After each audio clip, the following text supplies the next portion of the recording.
Wait, is this really a beach in Batangas? At first glance, you might think we traveled far just to see water this clear. But surprisingly, this beautiful place is actually Awari Beach in Batangas. Welcome back to Mga Gala ni Pixie. Right now, the camera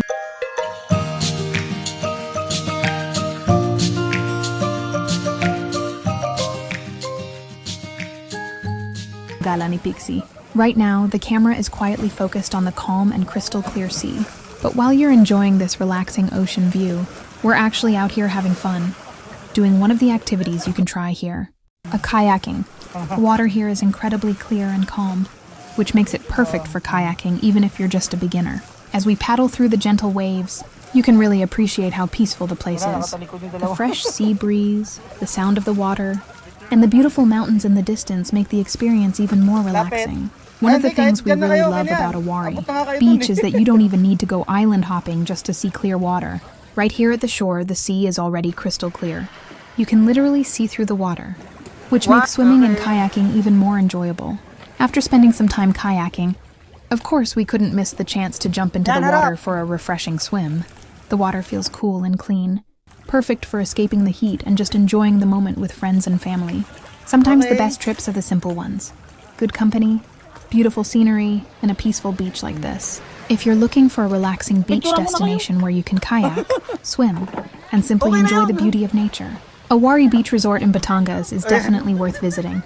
And if you enjoyed this relaxing beach view and our little kayaking adventure, please don't forget to like this video, leave a comment, and subscribe to Mga Gala ni Pixie for more travel adventures and relaxing destinations around the Philippines. Thanks for watching, and see you on our next gala. Okay. Yan, kita pa rin, kita. Okay na. Yan, pag nagkanan kayo kaliwa. Ang gugulo na yan. Baligtad lang sir. Ano na po? Nag-paddle po kayo ng kaliwa. Kanan po kayo mapupunta.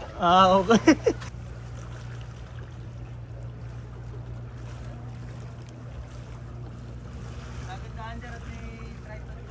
Oh.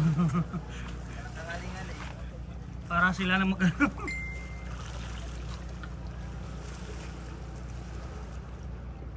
ano kayo sir? Tansa. Oo, Cavite. Silang hindi na yun kaya Ginaldo Highway. Kabilang way po kayo. Magpapaikot kayo na din sa Cebu eh. Oo. Saan ka pa na uwi? Manila pa? Bulacan? Oh. Nakamatak sir. Yan ako nandang Tagaytay po. Hindi ako magpapayan sa Kalamba. Pamanila. Kalamba, malayo. Dito ako dumadaan. Mas mabilis dito biyahe, kabila. Mas matraffic doon sa kabila, Bulacan ano pa yun? Ano pa dadaanan mo, buong Metro Manila. Kung kayo nakaturbo, yung dalawa doon nakaslow mo. Hindi nga nilalakot ang direction nila. Chill, chill.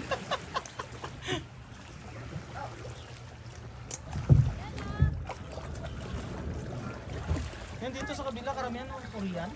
Yan. Chinese. Hindi ko kasalong kung ano. Okay. Saglit lang. Yan, yan. 1, 2, 3. Chloe! Yan. Okay. Eh doon eh, mag-request ka ng Gareth eh, pag lalabas ka lang maubo siguro.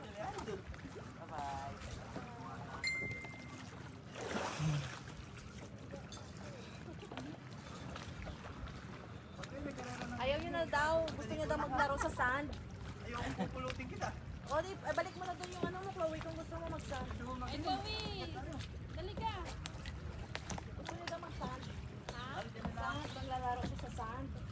Doon ka pa son. Uy, lupa na tayo, Bill. Saan tayo mo na doon? Ano mo na, paano mo na kayo dito, Robert, mo yung ano, yung damit. Saan na kayo papunta? Ayaw mo na dito. Itong driver.